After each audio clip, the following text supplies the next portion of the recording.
नमस्कार, स्वागत है आप सभी का। न्यूज़ वन इंडिया देख रहे हैं आप और मैं हूं आपके साथ कृतिका। बुलेटिन की शुरुआत करते हैं। प्रधानमंत्री नरेंद्र मोदी अरुणाचल प्रदेश के ईटानगर पहुंचकर डोनी पोलो ग्रीनफील्ड एयरपोर्ट का उद्घाटन किया और इस दौरान पीएम मोदी ने कहा कि केंद्र सरकार पूर्वोत्तर के विकास के लिए समर्पित है।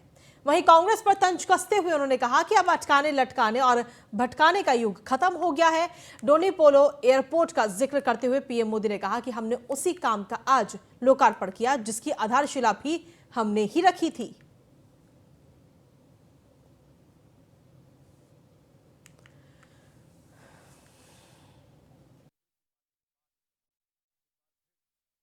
लेकिन उनके बाद आई सरकार ने उस मोमेंटम को आगे नहीं बढ़ाया। इसके बाद बदलाव का नया दौर 2014 के बाद शुरू हुआ, जब आपने मुझे सेवा करने का अवसर दिया। पहले की सरकारें सोचती थी कि अरुणाचल प्रदेश इतना दूर है, नॉर्थ इतना दूर है, दूर सुदूर सीमा पर बसे लोगों को पहले आखिरी गांव माना जाता था। लेकिन हमारी सरकार ने उन्हें आखिरी गांव नहीं, आखिरी छोर नहीं, बल्कि देश का प्रथम गांव मानने का काम किया। नतीजा ये कि नॉर्थ ईस्ट का विकास देश की प्राथमिकता बन गया। अब कल्चर हो या एग्रीकल्चर, कॉमर्स हो या कनेक्टिविटी, पूर्वोत्तर की आखिरी नहीं बल्कि सर्वोच्च प्राथमिकता मिलती है। बात ट्रेड की हो या टूरिज्म की हो, टेलीकॉम की हो या टेक्सटाइल की हो, पूर्वोत्तर को आखिरी नहीं बल्कि सर्वोच्च प्राथमिकता मिलती है। लेकिन उनके बाद आई सरकार ने नो मनी फॉर टेरर सम्मेलन में अमित शाह हुंकार भरते हुए नजर आए। आतंकवाद शांति के लिए खतरा है, ऐसा कहना है अमित शाह का। साथ ही उन्होंने कहा कि आतंकवाद की कोई सीमा नहीं होती।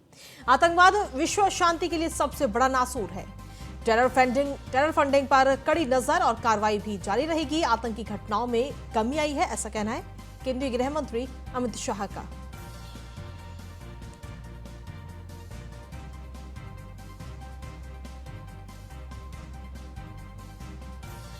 तो नो मनी फॉर टेरर सम्मेलन में अमित शाह हुंकार भरते हुए नजर आए। संबोधित किया सम्मेलन को और उन्होंने कहा कि आतंकवाद की कोई सीमा नहीं होती है। आतंकवाद विश्व शांति के लिए सबसे बड़ा नासूर है। कार्रवाई सरकार की तरफ से लगातार की जा रही है। आतंकवाद के खिलाफ टेरर फंडिंग पर भी कड़ी असर है और कार्रवाई लगातार जारी रहेगी। आतंकी घटनाओं में भी कमी आई है।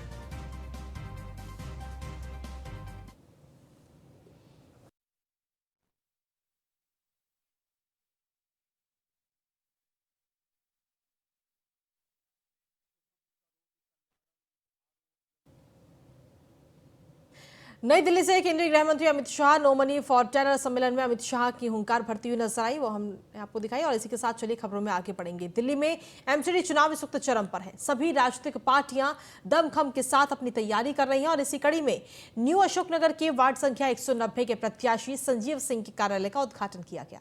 बीजेपी के राष्ट्रीय महासचिव और राज्यसभा सांसद अरुण सिंह ने उद्घाटन किया। न्यूज़ वन इंडिया से बातचीत करते हुए अरुण सिंह ने कहा कि आम आदमी पार्टी ने दिल्ली में कुछ नहीं किया, दिल्ली में फिर से एमसीडी में बीजेपी आ रही है। भारतीय जनता पार्टी के राष्ट्रीय महासचिव और राज्यसभा सांसद अरुण सिंह जी हैं। सर, आज कार्यालय का उद्घाटन हुआ है, क्या कुछ कहेंगे आप? देखिए, जिस प्रकार से कार्यकर्ताओं में जोश उमंग दिख रहा है और चेहरे पे साफ चमक दिख रही है, इस बार यह न्यू अशोक नगर तो फिर जीतेंगे। इसके अलावा भारतीय जनता पार्टी का यहाँ मेयर बनना तय है, क्योंकि आम आदमी पार्टी की पोल खुल चुकी है। झूठ का पुलिंदा है, वह जनता के सामने है। कोई काम किया नहीं। 8 सालों में सड़कें टूटी हुई है, मोहल्ला क्लीनिंग में दवाई नहीं है, नए स्कूल खोले नहीं है, डीटीसी की बसें नहीं चलती, प्रदूषण ही प्रदूषण है दिल्ली में। दिल्ली को बिल्कुल तबाह कर दिया आम आदमी पार्टी ने। इसलिए वह आम आदमी पार्टी जो है भ्रष्टाचार करप्शन में लिप्त है, उसको जनता बुरी तरीके से हराएगी और दिल्ली में भारतीय जनता पार्टी की मेयर बनना तय है। ऐतिहासिक विजय होगी। क्या कुछ मुद्दे रहने वाले हैं? भारतीय जनता पार्टी क्या कुछ बेहतर करेगी अगर अब की बार फिर से एमसीडी में जीत कर आती है? भारतीय जनता पार्टी के सभी कारपोरेटर जो है पहले भी काम किए हैं। वह जो पहले की समस्याएं थी, अब सभी जो नगर निगम है वो एक हो गए हैं। अच्छी वित्तीय व्यवस्था होगी, सबको समय पर तनख्वाह मिलेगा, कूड़े के जो पहाड़ है वह भी हटेंगे और चारों ओर विकास ही विकास दिखेगा।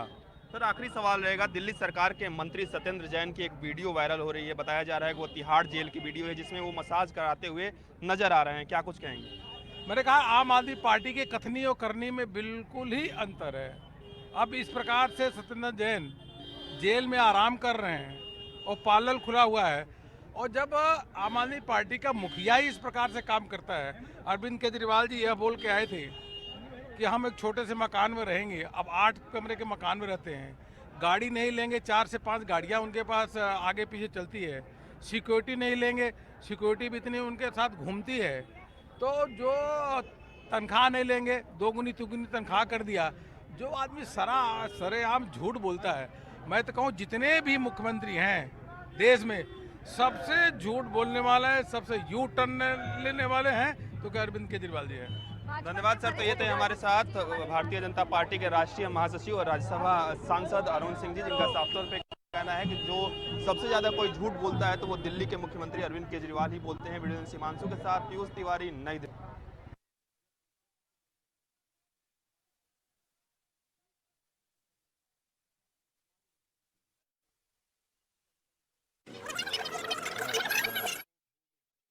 वहीं मैनपुरी में समाजवादी पार्टी के प्रत्याशी डिंपल यादव के पक्ष में प्रचार करने पहुंचे पूर्व सांसद धर्मेंद्र यादव मंच पर भावुक हो गए और रोने लगे। धर्मेंद्र यादव ने कहा कि नेताजी की बिना चुनाव लड़ना कठिन है, ये चुनाव नेताजी को श्रद्धांजलि देने का चुनाव है। उन्होंने जनता से सपा प्रत्याशी डिंपल यादव को भारी वोटों से जीत दिलाने की भी अपील की है। मैंने कभी कल्पना नहीं की थी कि नेताजी के बिना भी कभी चुनाव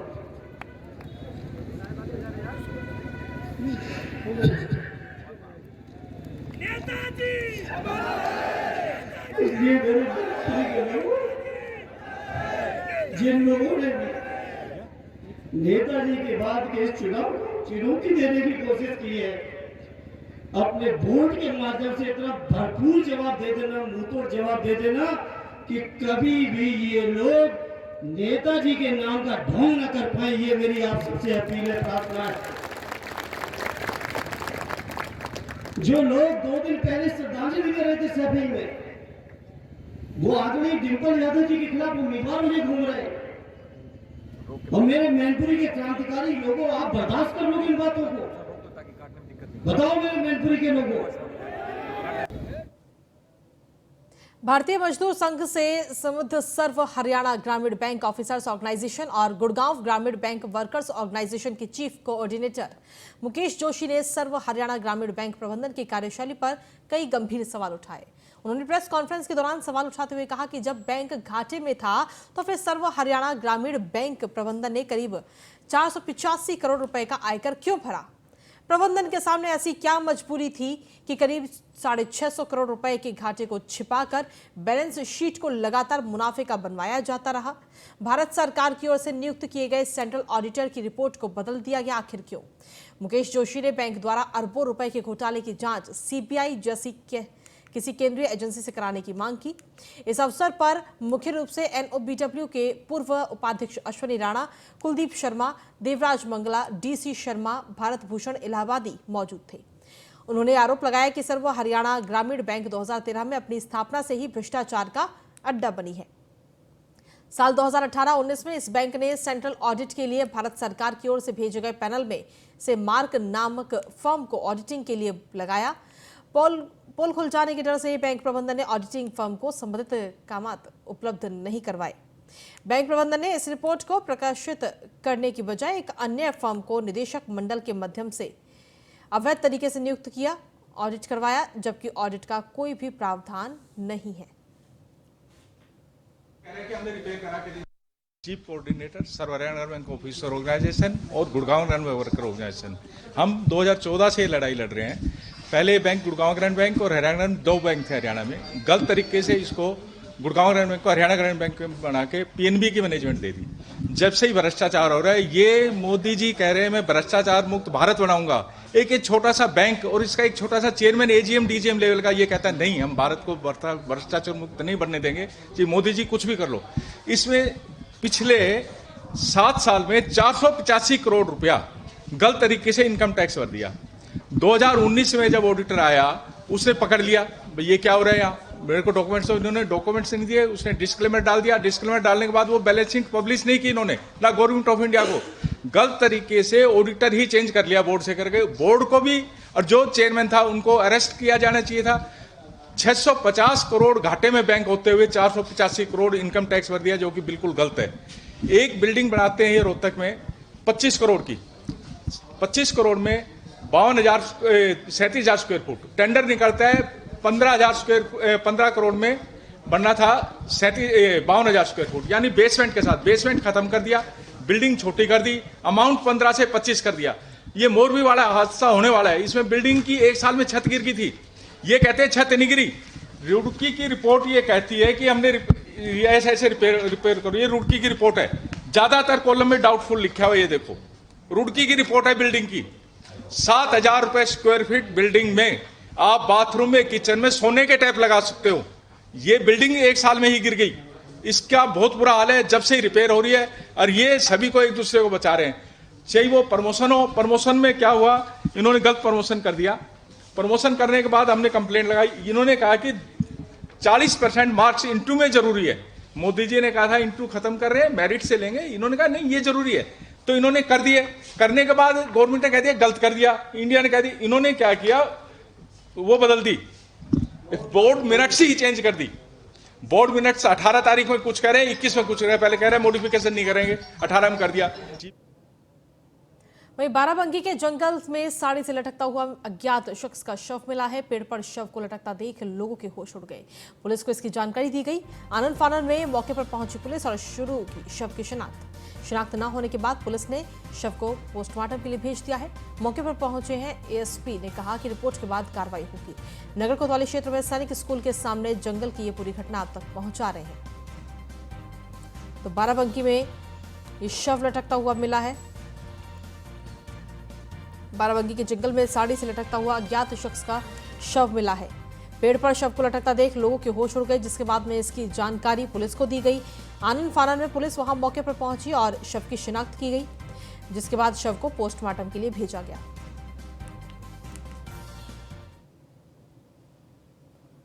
बरेली स्टेशन पर फौजी के साथ हुए हादसे का वीडियो इस वक्त सामने आया है। फौजी को ट्रेन में चढ़ते वक्त टीटी धक्का दिया था। हादसे में फौजी के दोनों पैर कट गए। वीडियो में फौजी ट्रेनी से गिरते दिख रहा है और राजधानी एक्सप्रेस में टिकट को लेकर टीटी और फौजी के बीच कहासुनी हुई थी। कहासुनी के दौरान टीटी ने अपना आपा खो दिया और ट्रेन से फौजी को धक्का देकर नीचे गिरा दिया। 2 दिन पहले हुए हादसे का अब सीसीटीवी वीडियो सामने आया है।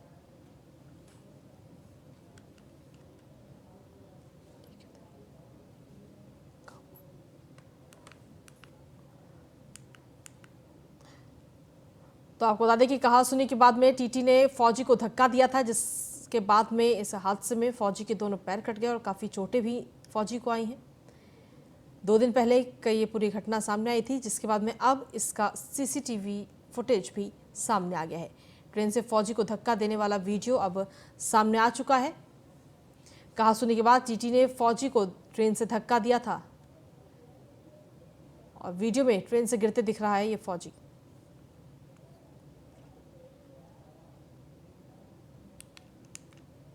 अगली खबर लखनऊ से, जहां पर यजदान बिल्डर की बिल्डिंग तोड़ने का काम एक बार फिर से शुरू हो चुका है। एलडीए की टीम भारी पुलिस फोर्स के साथ मौके पर मौजूद है। 23 तारीख को शासन में अंतिम सुनवाई हो रही है। सुनवाई से पहले लखनऊ डेवलपमेंट अथॉरिटी ने दोबारा बिल्डिंग को गिराना शुरू किया है। हाईकोर्ट ने भी मौखिक रूप से बिल्डिंग को न गिराने के संकेत दिए थे। लखनऊ डेवलपमेंट अथॉरिटी के विहित प्राधिकारी ने बिल्डिंग को गिराने के निर्देश दिए हैं। यजदान बिल्डर मामले पर अब शासन में सुनवाई होगी। 23 नवंबर को सचिव आवास एवं शहरी नियोजन की यहां ये सुनवाई होनी है।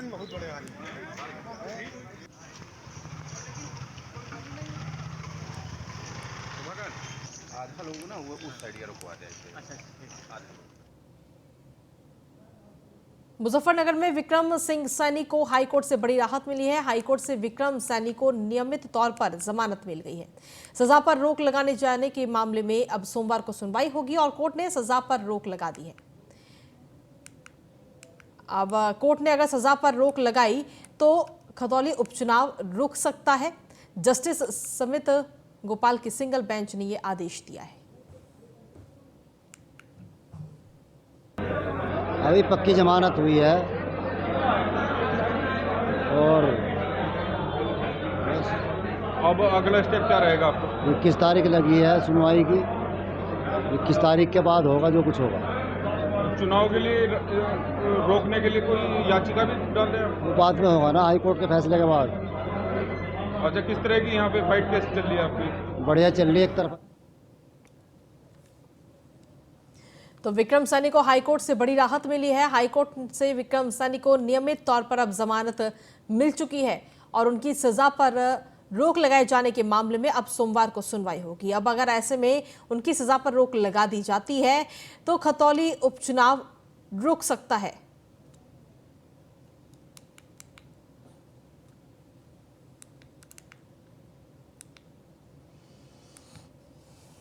बुलंदशहर में बहुजन समाज पार्टी के नेता और खानपुर नगर पंचायत से चेयरमैन मुस्तफा कमाल समेत 6 नाम दर्ज हैं और 15 से 20 अज्ञात पर मुकदमा दर्ज किया गया।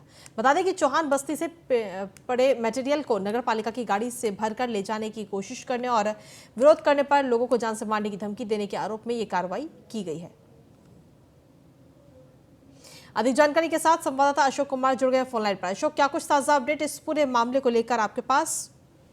बिल्कुल कृति का आपको बता दूं कि बुलंदशहर के इस खानपुर थाना क्षेत्र में नगर पंचायत खानपुर है, वहाँ पर बसपा नेता है और चेयरमैन के खिलाफ करीबन 15 लोग को नाम दर्ज किया गया है। 20 लोगों के खिलाफ अज्ञात मुकदमा दर्ज किया गया है, क्योंकि एक मंदिर को लेकर विवाद बताया जा रहा था। जिस विवाद को लेकर इन पर कार्रवाई हुई है और लोगों का विरोध कर रहे थे और जान से मारने की धमकी का इन पर आरोप लगाया। पुलिस ने इन्हें गिरफ्तार करके शांति की भंग में इनका चालान कर दिया है और आगे की कार्रवाई में जुटी है बुलंदशहर पुलिस। चलिए, शुक्रिया तमाम जानकारी देने के लिए अशोक।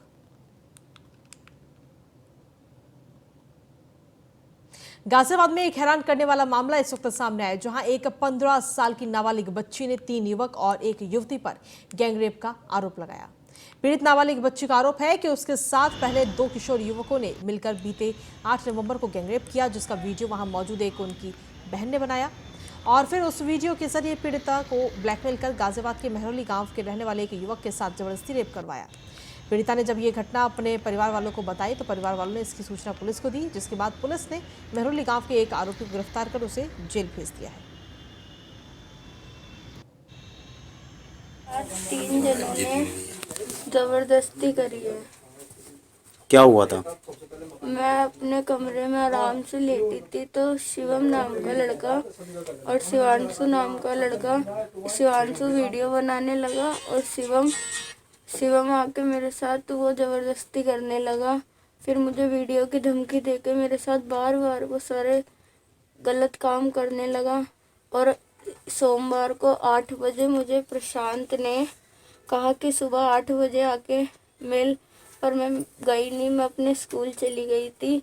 और फिर वो 2 बजे पेट्रोल पंप पे आया और मुझे ज़बरदस्ती धमकी देके अपने साथ मेहरौली अपनी दूध की डेयरी पर ले गया। फिर उसने मेरे साथ 3 बार ज़बरदस्ती करी, अपने घर का सारा काम करवाया और मुझसे खाना बनवाया और मैंने मना करी तो कहा कि तेरे पापा को गोली लगवा दूंगा और तेरी वीडियो वायरल कर दूंगा। मेरे साथ ये ऐसा था कि बच्चे को पहले तो घर में दुष्कर्म करा है बच्ची के, तो उसकी वीडियो बनाई है। वीडियो बना के बच्ची को डराया धमकाया गया है कि तेरे पापा को गोली मार देंगे अगर कुछ भी तूने किसी को बताया। तो लड़की मेरी डर गई। पुलिस के पास सिर्फ एक आरोपी पकड़ा गया जो अपहरण करे, बाकी 3 यहीं घूम रहे खुलाम। हम पुलिस के पास जा रहे हैं लेकिन कोई कार्रवाई नहीं कर रहे। क्या कहना है पुलिस का? वो हमें भगा देते हैं। किस तरह से बदतमीजी करते हैं पुलिस वाले? वो कह रहे थे पता ना कहाँ से आ जाती है बिहारन और यहाँ रिपोर्ट दर्ज करवा देते हैं। पुलिस 8 नवंबर को थाना सिहानी गेट में एक 15 वर्षीय लड़की के अपहरण का मुकदमा दर्ज हुआ। पुलिस के द्वारा तत्काल ही कार्यवाही करते हुए लड़की को बरामद किया गया तथा उसके दिए गए बयानों के आधार पर एक आरोपी को गिरफ्तार करके जेल भेज दिया गया। बाद में लड़की ने यह बताया कि वह अनुसूचित जाति से संबंध रखती है तथा घटना में 2 अन्य लड़कों को भी शामिल बताया।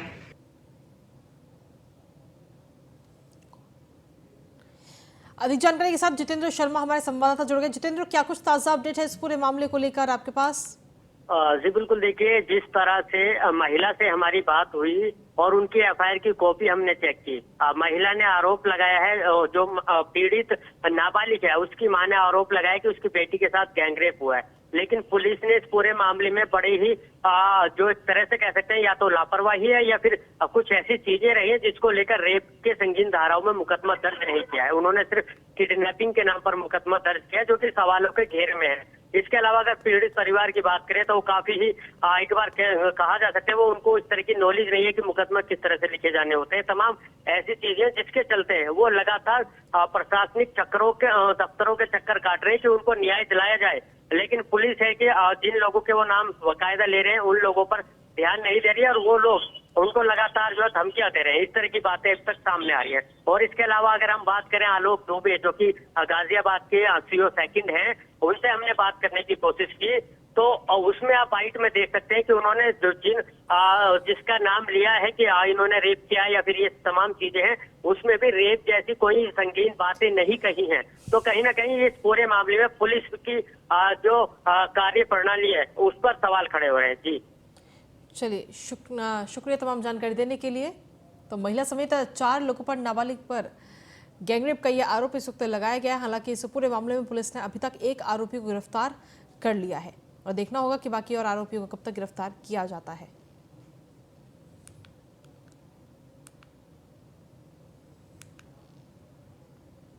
वहीं प्रतापगढ़ में टीईटी का बड़ा फर्जीवाड़ा सामने आया। फर्जी टीईटी के प्रमाण पत्र पर प्राथमिक विद्यालयों में नौकरी कर रहे 4 शिक्षकों को बर्खास्त कर दिया गया है और चारों से रिकवरी की कार्रवाई जारी है। साथ ही सभी के खिलाफ मुकदमा दर्ज कराकर विधिक कार्रवाई के लिए खंड शिक्षा अधिकारियों को निर्देश दिए गए हैं। आपको बता दें कि जिले में प्राथमिक शिक्षा विभाग में 15,000 शिक्षक भर्ती में फर्जी टीईटी प्रमाण पत्र लगाकर जगह बनाने वाले 4 शिक्षकों को बर्खास्त कर दिया गया। ये सभी शिक्षक 2016 से फर्जी प्रमाण पत्र के आधार पर बेसिक शिक्षा विभाग में नौकरी करते हुए सरकार को चूना लगा रहे थे। शिक्षक हैं जिनका टीईटी प्रमाण पत्र का सत्यापन के लिए भेजा गया था और सत्यापन में चारों फर्जी आया है, जिसके बाद इनको नोटिस देते हुए आगे की कार्रवाई करके इनकी सेवा समाप्त की गई है। क्या नाम है इनके, कहाँ तैनात थी है? एक इसमें वंदना सिंह है जो लालगंज तैनात थी। इसके बाद मोहम्मद इखलाक है और राम प्रकाश हैं, ये दोनों बाबागंज में थे। और नौसाद अली एक था जो बाबा बिलखरनाथ धाम में ब्लॉक में पोस्टेड था। बर्खास्तगी के अलावा क्या कार्रवाई हुई? बर्खास्तगी के अलावा इनके जो इन्हें वेतन मिला है और उसकी रिकवरी होगी, उसका आकलन करने के लिए भी लेटर लिख दिया गया है। वो तैयार करके रिकवरी की कार्रवाई शुरू की जा रही है और साथ ही एफआईआर का भी आदेश दे दिया गया है। किस बैच में ये सिलेक्ट हुए? ये 15,000 बैच में है। ये 2016 में इन्होंने ज्वाइन किया है। और इसी के साथ फिलहाल मेरे साथ इस बुलेटिन में इतना ही। नमस्कार।